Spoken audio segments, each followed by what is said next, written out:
Welcome back to the Citizen channel. I hope you're all staying safe and well. On our player rating show for the West Ham 0, Manchester City 2. We'll take that, guys, won't we? A bit more comfortable than I thought. A couple of iffy moments, which we'll talk about in talking points. Caused our own problems, I think, when we did have problems. Of course, a 2-0 win at the London Stadium on the 7th of August 2022. And the City 11 for the day. Excuse me. I got 8 right out of 11. I'll take that. A bit disappointed. Not disappointed, but a couple of odd sort of placements, but they worked out fine, didn't they? What do we know? Pep's the manager. We should listen. We should understand what he does. Edison, Walker, Diaz, Ake, Cancelo, Rodrigo, De Bruyne, Gundogan, Foden, Haaland, and Grealish. So no Bernardo, so that'll set all the rumours off, won't it? And that'll get. And I saw a few on Twitter. No surprise, Ake was still in. So I'm glad he was, because he thoroughly deserved to stay in. And Grealish, was he a better option than Mahrez? Don't know. The jury's a bit out on that one, but either way, probably wouldn't have made a lot of difference if either of those two players had started. The used subs that we did use, it will get a quick comment from the Manchester Evening News and myself, are Phillips, Alvarez, Bernardo and Mahrez. Right, the ratings, I think there's another one as well, but we'll get to that. We'll get to that as well. Oh, Palmer, wasn't it? Of course, Mr. Palmer. How could I forget Palmer? My apologies, mate. Right, the ratings were in the company of Simon Bajkowski, who seems to be the main guy this season when it comes to City's league and cup ratings, I think. Although perhaps Mr. Bray will have to have a go for the Carabao or something like that. Right, their ratings. I'll give you what's said by Simon, and then I'll just add my little two-penny whiff on. Yeah, a pretty competent display at the end of the day without being spectacular, perhaps apart from one guy who stood head and shoulders, literally, for me above everyone else. But I think you probably know who that is anyway. Right, onto the team. Edison, very little to do, says Simon. City dominated, just about recovered in time after dropping a routine ball in the penalty area. Yeah, he stretched, he dropped it. I mean, he had a black eye, Simon. He probably couldn't see out of it. I don't know. And then well down to keep out Ben-Rama effort. Yeah, I mean, that effort, I think, is that the one that he's talking about was on offside? Cracking save, brilliant save. I mean, obviously Edison didn't know it was offside. Just an excellent save. Simon's given a 6. Yeah, I've given a 6. As I said, he probably played most of the game with a headache and probably decreased vision out of his eye because of that sort of black eye he got very early on. So, yeah, I thought he did okay, considering I don't think we can have a downer on him. Walker, some dodgy passes, said Simon, when he pushed up inside, but still vital to the effort and kept tabs with the pacey Ben-Rama when he came on. Yeah. Simon's given him a 7. I think he's been a little bit generous. I'll just give him a basic 6. A standard game, reasonably quiet by Walker standards, but he did what he had to do. Not perfect by any means, but just a nice, competent, simple game for him, I think. No rampaging forward too much. Just reined it in. Diaz, Simon said, very good at both winning fouls and not conceding them. A professional effort, even if there were a few tricky moments in possession. Yeah, it's weird, Diaz. He did something right, and then he did something a bit silly, give away a couple of silly free kicks, but he won free kicks as well. Simon's given a 7 again. I'm only giving him a 6, guys. I've been a bit mean, I think, tonight, but yeah, I've given him a 6. I think, to be honest with you, I think he always looks better with Laporte, only on the basis that he sort of seems to take a backward step when Ake's playing. It's Ake that seems to be the senior member of the partnership. And that's all well and good for Ake. But, of course, Diaz perhaps want to see a little bit more. But he was fine. He was okay. He gets his body in the way as normal, so shouldn't complain too much. A lot of people said he was lucky to, after he didn't play that well in the Community Shield, he was lucky to start today.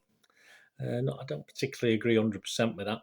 Ake, Simon said, looked set for a tricky afternoon, tested him in the air and had a more enjoyable time than expected. Yeah, I thought excellent. I just thought he was the leader of the centre halves. I was just, he's not head and shoulders above Diaz as far as leadership's concerned, but I'm just very impressed. Simon gave him a 7. I'm going to give him a 7. I thought he was our best defender again, I think, as he was in the Community Shield last week. So a 7 from me and a 7 from Simon. Cancelo, yes. What an enigma this guy's turning into be. Booked for dissent in the first half and a sticky start when he needlessly gave the ball away, said Simon, before becoming more comfortable as City began to dominate possession. It's easy to become comfortable when we're on top of things, isn't it? It's not that we want to see. We want to see him comfortable when we're under pressure. And unfortunately, but it was such a mixed bag again. He got off to a horrible start. I thought he had a horrible first 5 or 10 minutes, and then he really grew into it. And then in the second half, he had a couple of odd, dodgy moments as well. A real mixed bag. And I think that's becoming the norm with Cancelo, which is a little bit of a worry when we don't have many other options at the moment, do we? Rodri, City's metronome ticked and ticked and ticked, said Simon. Stepped back into defence to help and build up and never looked flustered. Yeah, I did. I sort of thought that partway through the game. I thought Rodri's just quietly getting on with it. Simon's given a 7. I'll give him a 6.5. Just steady Eddie. I mean, he'll probably lost half a point from me. That feeble Rodri's rocket that turned into a Rodri's P-roller in the second half. But I think Simon's hit the nail on the head there. He's in and around doing what he does and making his. I've always said he doesn't make his height tell as much as he could, but I think he's getting a bit better at that, and I think he's doing more with his physicality, if you like, in a game. Gundogan in the right place to feed Haaland to win the penalty and fully justified his starting position ahead of Bernardo Silva with an intelligent display, says Simon. Yeah, he's given him an 8. Yeah, I mean, I've given him a 7, a good mark. A bit unfair on Bernardo. I think Bernardo could have done a similar sort of job, but it's one of those things, isn't it? I mean, that pass through to Haaland was superb, but sometimes we used to go. I remember in the old days, used to call Michael Brown the wall, where he just used to pass it along the lines, and you get that from Gundo. But if he's got that cleverness, which he has at times, then we'll have that all day long. Does the simple stuff, but can also do the clever stuff.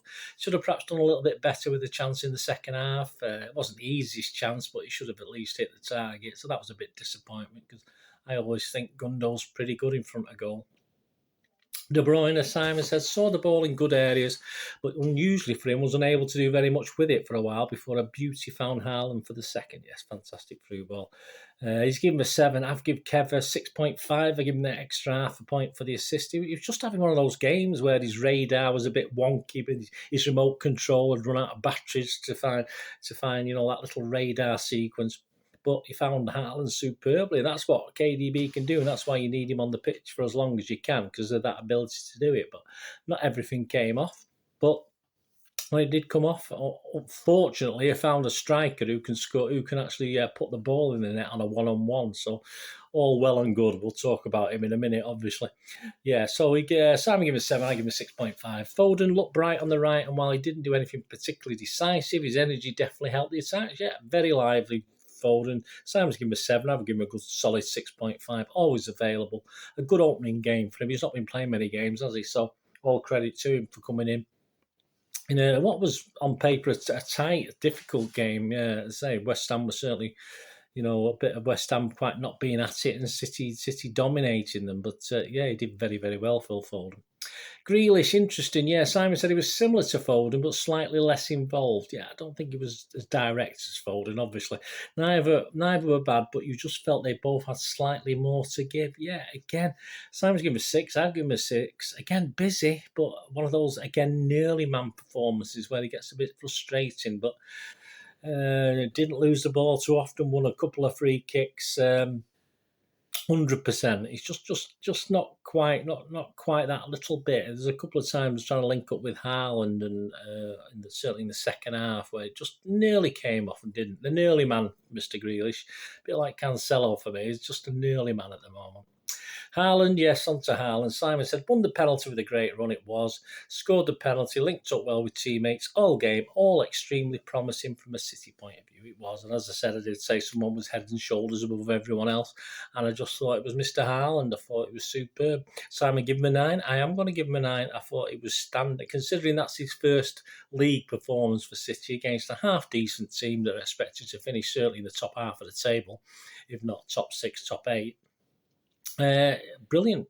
Put a brilliant shift in, never stopped, and we've both now got a penalty taker and looks like a natural goal scorer. I mean, I'm not saying Areola was brilliantly positioned for that second goal, but there's not a lot any keeper, even Fabianski with his 7'6" frame, could have stopped that penalty right in the corner.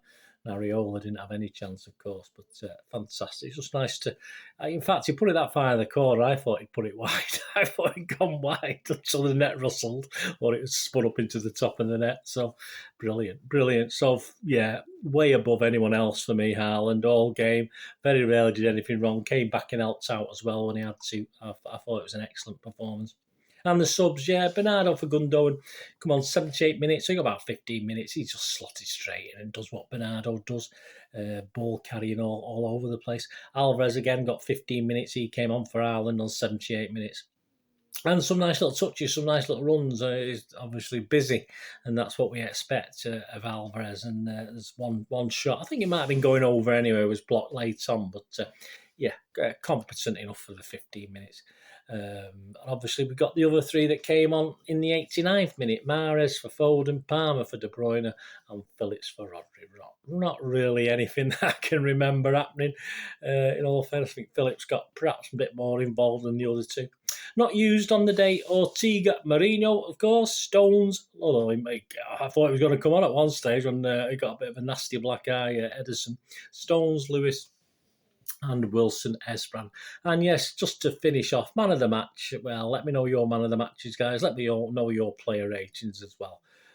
I'm not sure, but I don't think there's a live show this week because of personal circumstances. Something happened today that I probably won't be doing a live show on Monday evening, so I'll be back on the Monday the 15th of August. But man of the match on this one, yeah, it's got to be. The only one, well, there's only one, isn't there? Only one on that score. He got a 9 out of 10, and I don't often give 9 out of 10s out, do I? If you know me.